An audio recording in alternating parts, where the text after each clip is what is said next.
this is going to be my first live.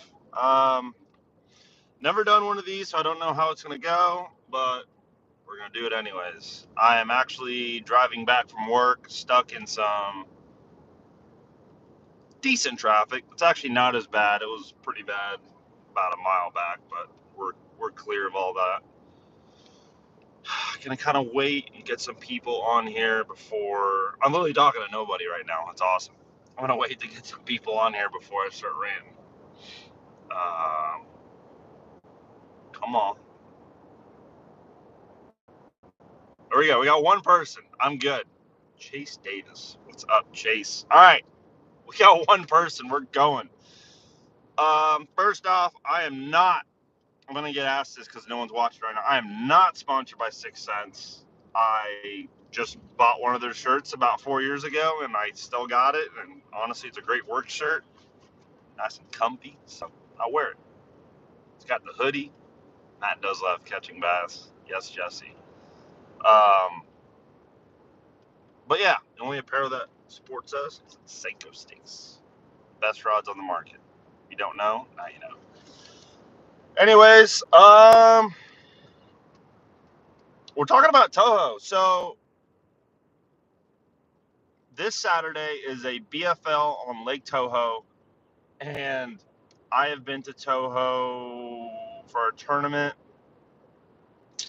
4 times. First time was a BFL back in 2016. I did okay. Caught a lot of fish punching mats. Actually, no, that's a lie. I caught 1 pounder punching a mat. I'm sorry. Practice on mats was good. Tournament on mats was not good. Ended up catching them, dragging a worm around some lily pads later in the day. So that was all right. I was like one of the first 5 boats out of the money. Big bummer. Went out the next day, won a club tournament at Okeechobee. So that was cool. Second time, I practiced for half a day on Thursday and a full day on Friday, and almost won the damn thing. I had like 17 and a half pounds, and I almost won. Robbie Crosno comes in last guy to weigh in practically and beats me by 3 ounces. I'm a fan of Robbie, but that one tournament I was not happy with him. But that's part of it. Second time was a 2-day regional on for the ABA. I didn't do great. The first day I sucked. Second day I ran out of Kissimmee, caught like 10 pounds or 11 pounds punching, walked back into Toho, and at the end of the day I pulled up on a brush pile and caught a 7.5 pounder on a spinnerbait. I was like, all right. Well, that was the end of the day, so I had nothing left. So I went back for another 2-day ABA regional. I'm like, I am not going to let this place kick my ass this time. I am going to practice as much as I've ever practiced for a semi-local tournament. I'm going to put my time in. I'm going to win this thing. And I was leading points. That's why I doubled down on practice. I was leading points for the ABA. They were all in Okeechobee, and the 2-day was on Toho. I'm like, top 15, I will sew this thing up. Like mathematically, top 15, I would have won. So I go a month before, big red flag there. I go a month before, find a bunch of fish, actually live scoping with a jerkbait. Not gonna say where, but it was decent. I could catch 15 pounds pretty decent. I'm like, 15 pounds a day, I'll be right up there. In the top 15. I go back a couple weeks later. I had to go on a boat trip from my job. I went back a couple weeks later. It was kind of fading away. I stayed in Toho like a dummy instead of going to Cypress, Hatch. No, I stayed in Toho for 2 days, for 2 weekends. That's 4 days. All when I left there the second time, like on a scale like a 5, I'm like, I don't know, 6. I felt okay, but I didn't feel great. I'm back for official practice. Cypress and Kissimmee. I found some matfish in Kissimmee that I felt decent about. Like was like a security blanket spot. Like I just like that spot. I like that area. So I ended up going down there. Like I had one. All right, we keep losing connection. I don't know why. We're not on Wi-Fi. So I'm gonna have zero practice going into this BFL, which could be a good thing because the last couple of tournaments that I have had zero practice, I'm not gonna lie, dude, guys, women, whoever, it's been working out for me. Let me rewind real quick. Eufaula Regional, I had 1 day to practice. That day of practice was basically useless. I learned a little bit, but not a lot. All I did was eliminate half of the lake. And that was just eliminating it for me, just to simplify things. That video's coming up soon. I'm not going to spoil it, but it ended up working out. I drove up to Tampa to fish a Battery USA benefit tournament for Matt Sparks and his daughter. Lake Seminole in Tampa, never seen it before in my life. I go there and I get second. Of course, some local kid hammers, they freaking whacked like 19 pounds flipping. I had like 14 pounds. Wasn't crazy, but first time, and I beat like 20 other people. No practice, wins again. Not win, but you know, it does me well. I went up to Harris this January for the first ABA. I did the same thing last year, no practice, got a top 10. Went this year, first bet out of the money. I was like, eh. And I lost the fish to make money. I was literally like, I like 10 point, or no, it was something ridiculous. I had like 9.96 pounds, and Jody White had 9.99 pounds and got the last check. So, nice job, Jody. Um, Freaking Northerners coming down and taking my money out of my mouth, taking the food out of my mouth. Come on, Jody, that ain't cool. But the ABA that I went this is a funny story. I went the weekend before. I swear to God, I left Nick's house in Port St. Lucie at 4 o'clock. I'm like, I can make it to Slim's at about 5:10, and I can be to the south end about 5:15. I can be fishing. I literally left Nick's house, drove straight to the south end, fished for an hour, found one little spot that I thought was good. I had like 4 bites off of it. And I sat down and just, I haven't said this to anyone. I idled around this area, found every hole, every high spot, and I'm just like, I'm gonna come down here for the top 150. Screw it. I feel like I had this weird feeling about it. Like it just felt good for the first time ever on the south end. And yes, Matt, I am back. I felt good about it. Toho is thick with hydrilla. How are you gonna catch him this week? I don't know. I ain't practicing. I am gonna go back and answer these questions. I'm just gonna finish this little not tirade, this little rant, and I'll get to you guys. What was I gonna say? Oh, it was like the first time I felt good about Toho. The south end of Okeechobee in a while. I'm like, I'm just gonna go down there. Screw it. First day of the tournament, no wind, none. I'm like, easy, no brainer. Straight across the lake. Went down there, started at my one little spot, caught a together on the day. Unbelievable. I'm doing a live. Why are you gonna call me? Mike Lendl's the biggest troll of all time. Unbelievable. But anyways, practice is good when it's used correctly. But if you're gonna miss it, listen, guys. If you have a tournament coming up and you're like, you're going to fish it, or you just want to fish a tournament, don't worry about practice. Listen, if it's like Kentucky Lake in, yeah, you're gonna need some practice. You're gonna have to idle. You're gonna have to find ledges. Granted, could you just roll down the lake, look at your graph, see a ledge, say that looks good, and just sit the boat down and start fishing? Yeah. Is it gonna work out for you? Could. But the thing about a lake like that is all the ledges. There's gonna be like 4 boats here, 5 boats here, 2 boats here, 1 boat. Like every ledge is gonna have boats on it anyway. So I mean, it's like Okeechobee. You don't need to mark anything. You just pick the crowd of boats and stick your boat in there and go. Not like I would ever do that. I'm not saying I would do that, but I'm just saying for the sake of what we're talking about. Oh, this is where there's a huge accident. You can't see it. Or freaking, I got stuck in traffic for like 30 minutes this morning before I used my head and I diverted and I went a different way. A freaking 18-wheeler rolled over, went over the median, and the whole cab was in flames. It was bad. I think the guy made it out alive. I don't know if he did or not, but it was nasty. But oh, he did that on purpose. I knew it. God darn it, Mike. All right, let's see.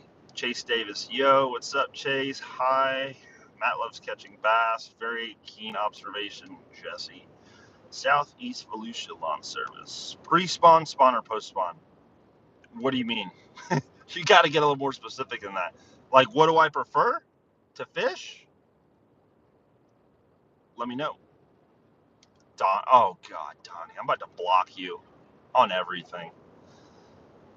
Jim F. Is that Jim? Is this Jim Finley? I don't know. Toho is thick with hydrilla. I've heard that. How are you gonna catch them this week? Matt Birch, you're back. I need some questions, guys. Questions. I need questions. Okay. So I will say this. I'm gonna throw this out there. I'm gonna make a video about this. Yes, I am not going to practice. But, and this is like the one exception I'll make for this, I'm not big on getting info. I don't like, hey, where are they biting on? Where are they biting on Lake Toho? Purple worms, green worms, north, south, west, east? Are they off of Reds? Are they by the dam? Are they right by the ramp? Where are they at? Where are they at? I don't do that because that takes everything away. That takes everything away from fishing to me, for me. The whole point is looking at the map, looking at the water, finding the spot, going there, figuring it out, figuring out the bait. What are the fish doing? How are they put, like everything from start to finish? That's what I love about the sport. So, but now we make exceptions. It would be one thing if I called someone, got exact waypoints, exact this, exact that. But if I'm going to a place I haven't been in 2 years, I want to have an idea of what's going on. What's the water color? What's the water temp? What stage do you think, whoever I'm talking to, what stage do you think the fish are in? Donnie. Mm. Um, these questions are actually pretty good. Oh, that's because it's all the trolls. Oh God. All right. But like, so I'm gonna tell you guys right now. First thing in the morning, I don't know what boat number I am. If I'm like a late boat number, I might change my strategy just a little bit. But if I'm boat like 1 through 20 or 1 through 40, going straight to the lock and going to Kissimmee. I don't know where in Kissimmee I'm going. I have an idea. I'm going to pick somewhere that has some grass. There's a hint. Some salve, S-A-V. If you know, you know. If you don't worry about it. I'm going to go look for some salve on Kissimmee. And I'm just going to go fishing. I'm going to put, I'm going to flip and stick out, frog, everything. I'm going to have everything. I'm going to have 12 rods in the deck. Always. And just go at it. They might eat a burner worm. They might eat a why not under a mat. They might eat a gambler popping frog. They might eat Chatterbait. I don't know, but just gonna go and figure it out. Hey, here's my philosophy on all that. That's where I'm going, Donnie. Whatever. It doesn't. It literally doesn't matter. If I come in with 8 pounds, and it's be like, who cares? If I win, guess what? I also don't care because I ain't going back to Toho till like May, April. I don't know. Whenever the top 150 goes there. But yeah. Um. But I've effectively not been on Lake Toho in all of 2023. I went in 2022 at the end, and it was looking pretty grim, especially on Kissimmee. Really, FWC's really done a number on stuff. So, but yeah, Toho, Kissimmee, winging it. Let's see. This is a change of game plan. How do you fish around 40 to 50 boats on Okeechobee? By Donnie Bass. Okay, Donnie Bass. It's got to be a fake name. I've never heard that name before.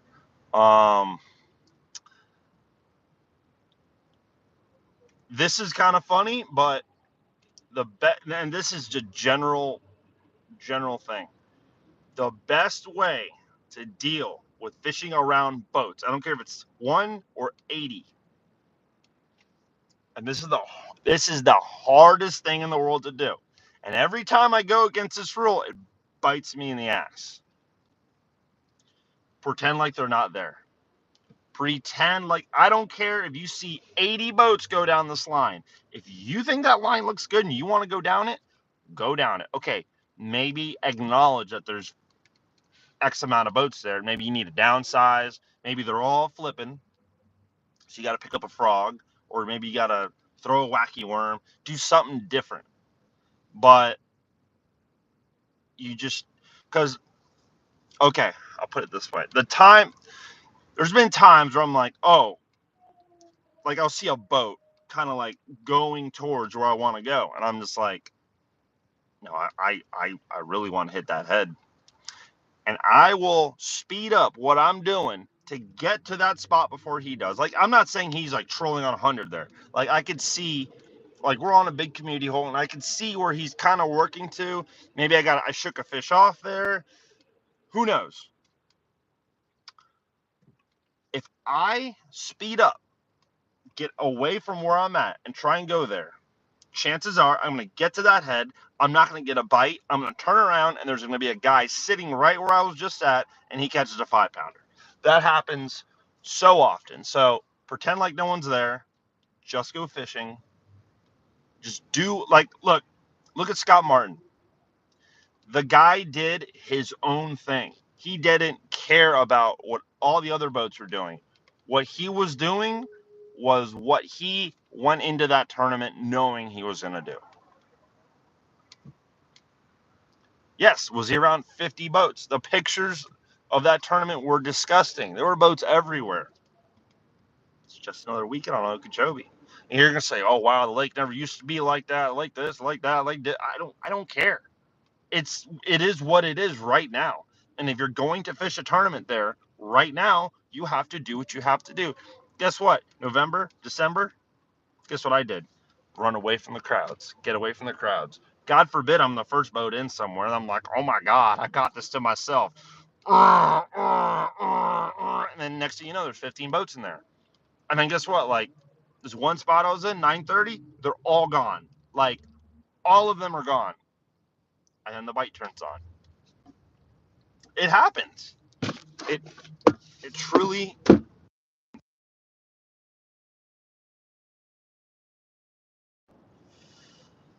All right. So yeah, Donnie, if you ever want to fish back on the lake again, once you stop being scared, just pretend like they're not there. Bottom line, my question: what's your go-to bait on Garcia next?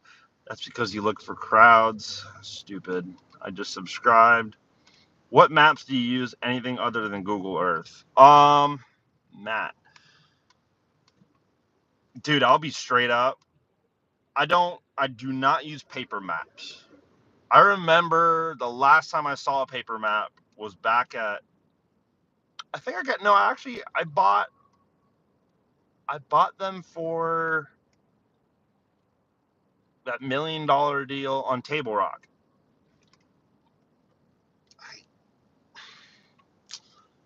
I don't see the use for a paper map.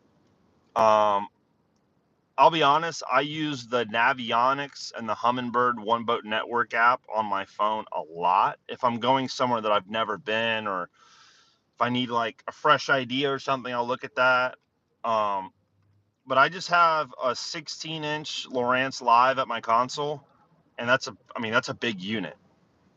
And I got CMAP. I couldn't tell you what the chip was. I think it's like the Southeast Premium or whatever, but it's for like Florida, Georgia, Alabama, that area. I think Tennessee maybe, but it's good. It's not perfect. I don't think there's a mapping chip that is perfect. It's not perfect.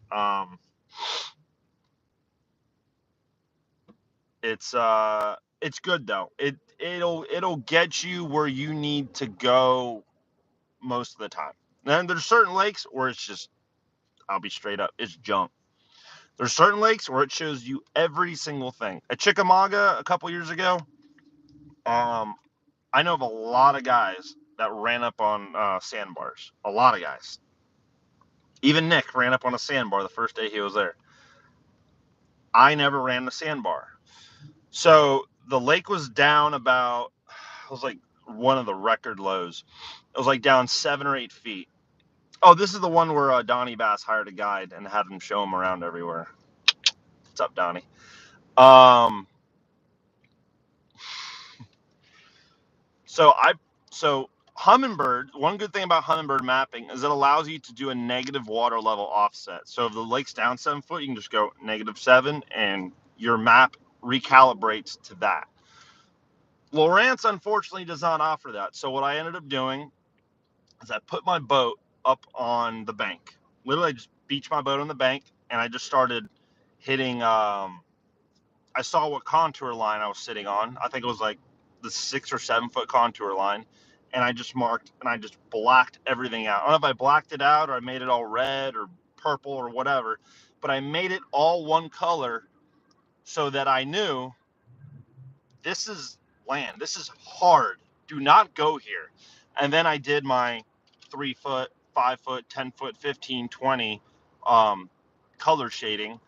So then when I look at the map, I'm not looking at the contours. I'm looking at the colors, and I'm the one who color coded it, so I know you know, what each color means. So I just avoided the red, never ran my boat in a sandbar. All was good. Let's see. I went off a little tangent there.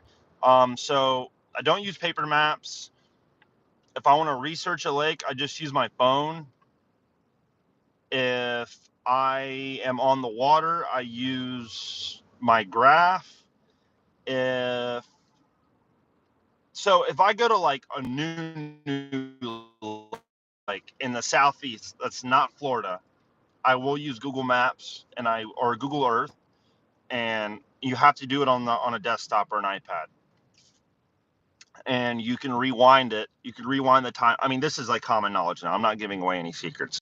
You can rewind the time frame to back when the lake was low, and you can see piles, stumps. You can anything in less than about 10 foot of water when a lake was down, because you could see the humps. I mean, the graphs show the humps though, but if there's like a little rock, there's like a rock pile or a boulder on that hump, you can see that. You don't have to go idle that. So in practice, what I'll do sometimes, like on the first day of practice, I'll have all these marks: logs, rocks, riprap, whatever. And I'll just start running those. Obviously I'll sit down, I'll fish around a little bit. But if I got like a rock pile here, a brush pile, or like whatever that I've all marked on alert, I'll just go, and God forbid I can a boulder, I can be like, oh, well, I got 49 of these marked. And of the 49, I got 5 marked on humps, and I just got bit on a hump with a rock pile. So during practice, I know when I drive by that waypoint, we need to go hit that rock pile on that hump. So things like that. I'll be honest, Matt, that like never works out ever. I don't think I've listen. There's stories. There's people. I know Drew Cook found a shell bar in Lake Fork and almost won the tournament off of it. It's different. If you really, really, really want to do that, you could sit behind your computer for hours and hours. And I'm OCD. So I like once I start marking stuff, I need to mark every single thing. But here's the problem. You punch that into your graph and you can't see anything because it's just like brrrr. And the problem is when you do this stuff on Google Earth, you can't change the color or the icon of the waypoint. Like you can't put a little Christmas tree, you can't put a little yellow dot, you can't put a Brit, you can't do nothing. It's all blue dots, blue dot, blue dot, blue dot. You're just like, oh my god. So I really don't do that much anymore. Use Google Earth. I'm going to use. I'm just gonna go look for off the wall stuff like a submerged culvert in the back of a pocket, something crazy like that, like something like game changing. That it would take me like a lot of conscious observation to find, but otherwise, I just show up. Honestly, um, North Covalde, yeah, it's if it's 40 degrees, does it change your game plan? Of course, it changes my game plan. If it's 40 degrees, listen. If it's 40 degrees, we punch it. That's what I listen. This is what I love about the Kissimmee chain, or Toho, whatever you call it. If it is cold and I'm on nothing, just go punching. That's it. Just go punching. You will catch 5 fish on Lake Kissimmee. Lake Kissimmee is like the most punching place I could think of in Florida. Like that is where punching became like a thing. Forget Okeechobee, forget not even Harris, forget Harris, forget all that. Kissimmee, Toho, the Lanes, the Sermons, those guys figured out the punching bite. But that's where it all started. Listen, if it's cold on Kissimmee, if I wake up in the morning and I walk out of the hotel and I'm just like, oh, it's freaking cold. Punching sticks, baby. We punching. 7-9, punchaholic, Senko sticks, and we're going to town. So that's my game plan. Big dog. Great question, BLM. Nice, Donnie. Aircraft fishing 4 to 19. 419. Eric, what do you mean by 4-19? Oh, I think that's the date for the Toho tournament. So April 9th. Ooh, those are good dates. Great question. Donnie's going to get some answers. When you see ducks at the bottom end of Lanier, can you pet them? I know who this is. All right, so one day, I'm not proud of this either. One day I'm running down Lake Lanier with my co-angler, Jeremy Bold, and that's who Bass Pro 2B. Oh, that's cute. I'm running down the lake with Bass Pro 2B. And we're running into, I don't even know, I think we're by the dam. I was in Lake Lanier a couple months ago. I think I saw the rocks again, too. I'm running, and I'm in my freaking bass cat. My Pantera. I'm barreling 67 miles an hour. I'm going to my next waypoint. I'm like, we're gonna crush it, whatever. And I look, and there's like these little black things on top of the water. And I forget how this happened, but either he looked at me or I looked at him, and I said, I'm just gonna go with this. I go, "Are those ducks?" And he goes, "I don't think those are ducks, Hoss." And I look closer. I'm like, those are rocks. It was a shoal, and I was barreling towards rocks. So I just pulled it on back, came off pad, probably like 50 feet from the rocks. I look down. It's legitimately 2 feet of water, gin clear, and all you see is rocks. Rock, rock, rock, rock, rock. I'm like, holy crap. So I spin the boat around, and this is where the story gets funny. I get all my boat rigged up, and just like, you know what? Let me just hit the valve to auto for the live well. It's either empty or auto. Auto's basically closed. On a basket, that's how they do it.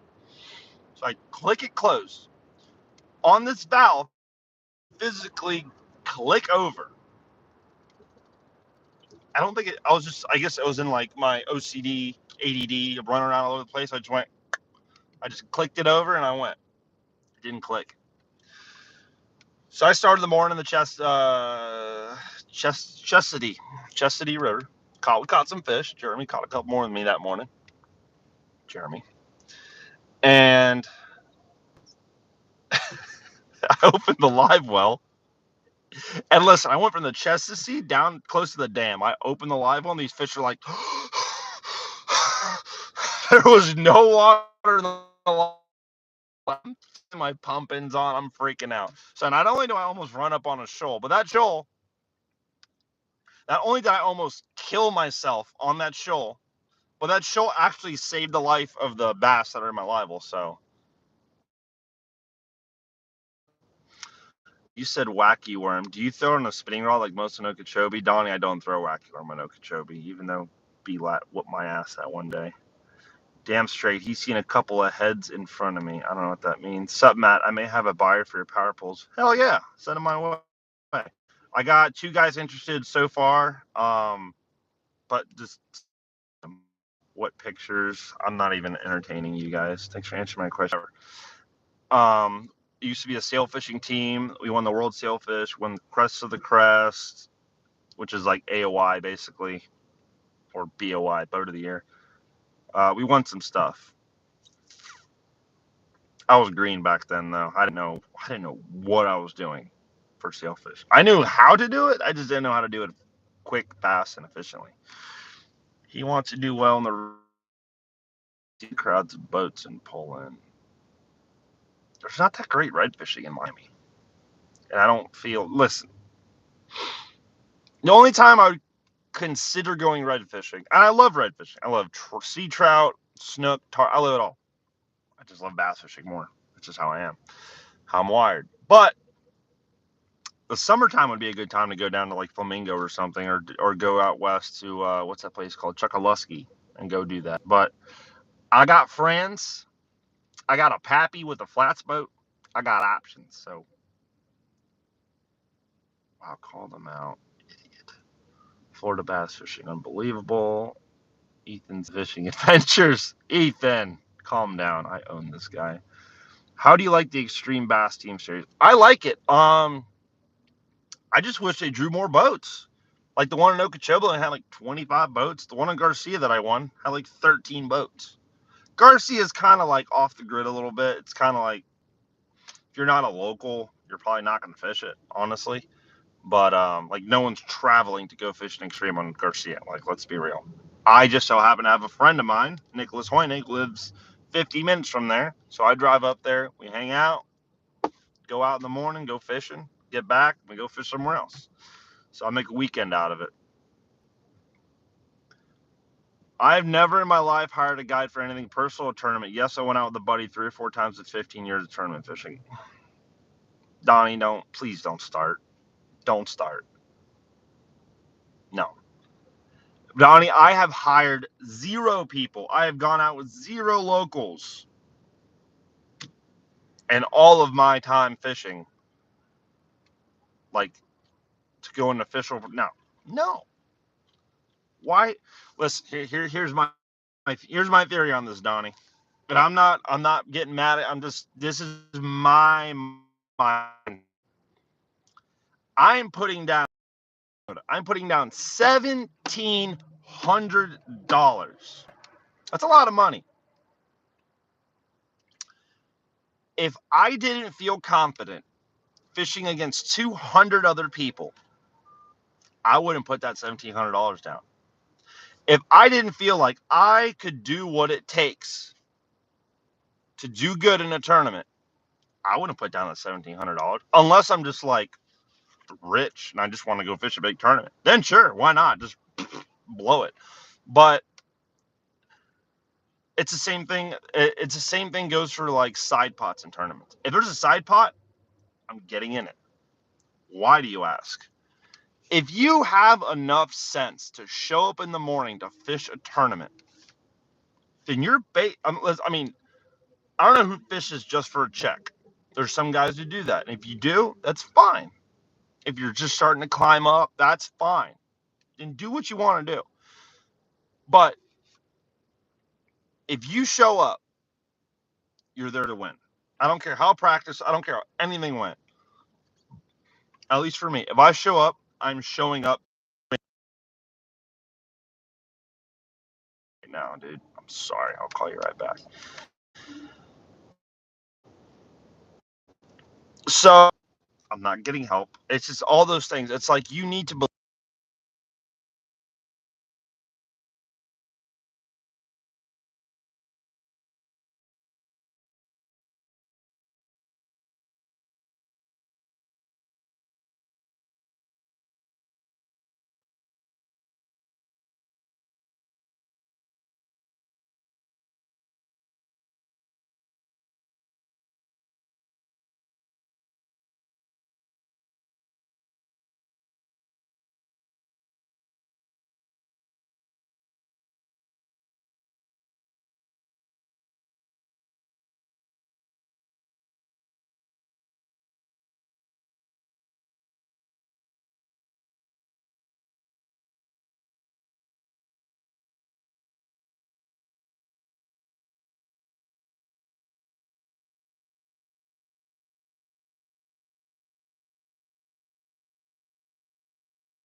How about now?